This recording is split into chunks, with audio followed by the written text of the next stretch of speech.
A few videos ago, I talked about how the first round of the NBA playoffs could potentially be the best first round that we ever see in playoff history. And now it's time to overreact about all the game ones. And Adam Silver, once again, you cooked with this one. In that last video, I talked about how the Clippers and Nuggets series could by far be the most entertaining series that we see in the first round. And I could say game one lived up to that hype. To see the Clippers jump off to that big lead in the first half, and then the Nuggets continuously chip away to make it that close at the end, it looks like it's going to go to 7 games. Through the first 3 quarters, that Clippers team is the team that I picked to win the series ultimately. You had James Harden, him and Zubac in that pick and roll was just pure dominance. The Nuggets couldn't find a way to stop that. And they mentioned in the broadcast that I'm not sure why they weren't reverting back to that in the fourth quarter when they were struggling offensively. Kawhi Leonard was getting his one-on-one and in transition. The Clippers were just so effective. But then here comes the Denver Nuggets with the best player in the world in Nikola Jokic. And shout out to Russell Westbrook. I know through the last couple years of his career, he's been known as the guy who could make you winning plays.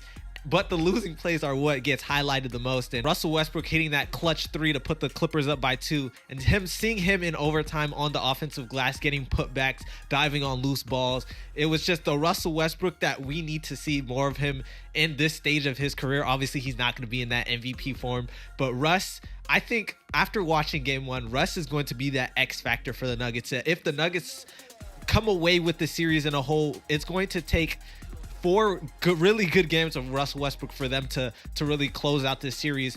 We saw post-game the Nuggets coach talk about how Michael Porter Jr. in a sense was a liability on offense, not being able to finish out the game.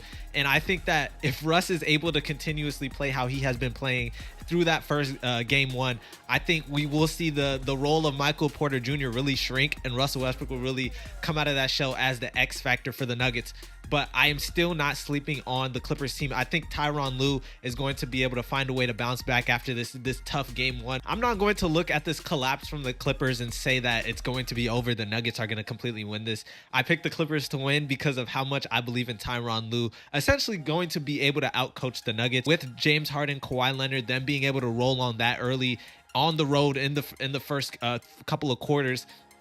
I think the Clippers still have a really good chance at taking home the series, but man, this is going to be a series that I really see going to 7 games, and it's going to be so fun to watch. Game 2, I think Tyronn Lue is going to make the adjustments for the Clippers to come out on top on the road, and it's going to be 1-1 heading to Los Angeles. I picked the Knicks exactly for this reason of what happened in game 1 against the Knicks and the Pistons in New York. Cade Cunningham just completely boxed and shut out by the New York Knicks forwards. OG Anunoby had the primary assignment on Cade, and like I said, if you have OG, Josh Hart, Mikal Bridges, wings that you could throw on Cade Cunningham and give him a difficult time, you're going to have a really good chance against the Pistons, especially around the core. We saw Tobias Harris really having to step up, play beyond his role that we've seen from him this season. And it's really going to take the supporting cast of the Pistons to really carry the load in this series, especially against the Knicks, who have these defensive-minded guys who could really shut out Cade Cunningham. Cade Cunningham with, I believe, 4 points in the first half.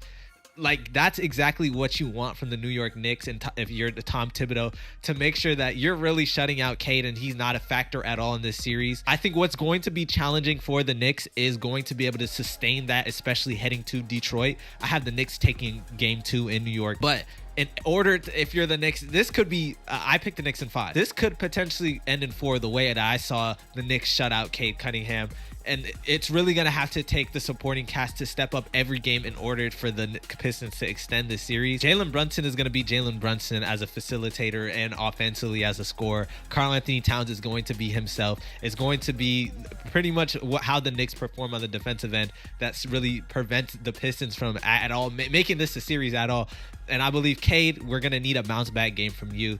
You cannot go out like this. And if you're the Knicks, you're going to make sure that's not going to happen. And let's not make it seem like it was the Knicks completely in this game as a whole. The Pistons role players really stepped up to making it a game through the first 3 quarters. And it was really the fourth quarter where the Pistons just ran out of gas. They couldn't sustain how they were performing through the first 3. And that's when you need your star to come in clutch in the fourth quarter. And that's what we see from guys like Jalen Brunson and SGA, guards who are able to get get their team over the hump in a close game.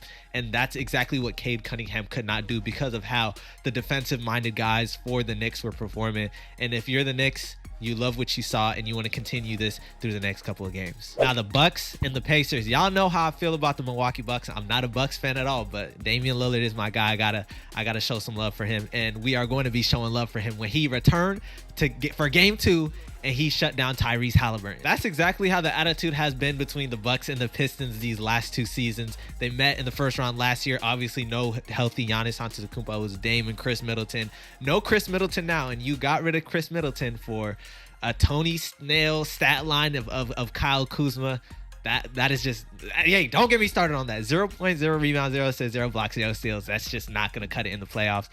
But the addition of Damian Lillard potentially in game 2 or game 3, as Shams reported, as he's coming back, will be extremely beneficial for the Bucks. And Giannis, of course, having the performance that he's always going to have, 30 plus points, struggled really bad from the free throw line.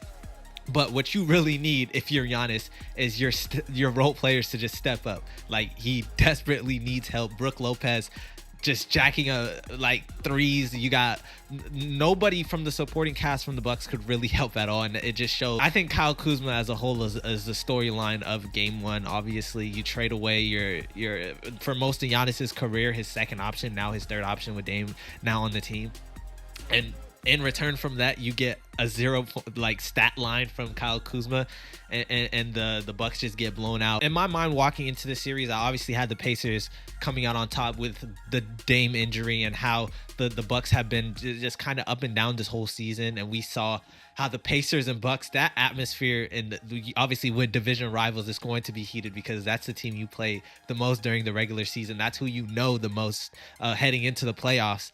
And like when you see that atmosphere, the animosity between Dame and Tyrese Halliburton and Gary Trent Jr. and whoever else is on the Indiana Pacers, that's going to be an interesting series.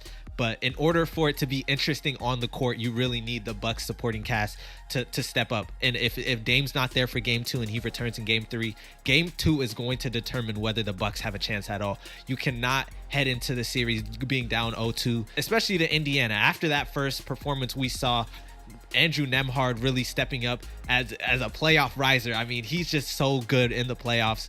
Aaron Nesmith has been really good defensively. Tyrese Halliburton really struggled that first game. I believe 2 for 10. Miles Turner is really good in the playoffs.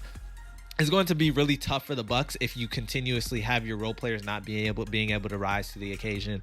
And Dame is going to be that X factor, and the Bucks need him immediately. But man, how about Pascal Siakam? I know through the last few years, especially with Tyrese Halliburton's rise, Pascal Siakam is still the best player on that team. I'm sorry. Just his ability to score from all 3 levels, his intensity on the defensive end. It's just, he is great in the playoffs. I mean, we saw him with the Toronto Raptors make a name for himself in that sense.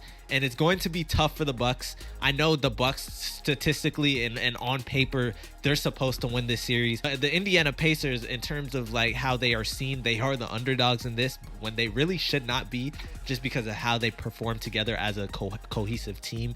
I think the Bucks, they might be in trouble. This is your classic 1-8 matchup in the Western Conference. I don't think there's much to say about this OKC-Memphis series. If you have a game where your MVP of the entire league, not just of your team, has 15 points and you end up winning the game by damn near 60 points, I think you're going to be okay, and it's probably going to be a sweep. And that's the same with the Cleveland Cavaliers and the Miami Heat. My video talking about Jimmy Butler and his crazy trade request earlier this season, I pretty much talked about how the Miami Heat have 0 expectations per usual, but they manage to exceed their expectations every single year, whether that's making the conference finals, the NBA finals, or being the first ever 10th seed to make it to the playoffs. I think the Miami Heat are just always going to be overachievers in that aspect, with the idea of Heat culture and what they have going on in Miami.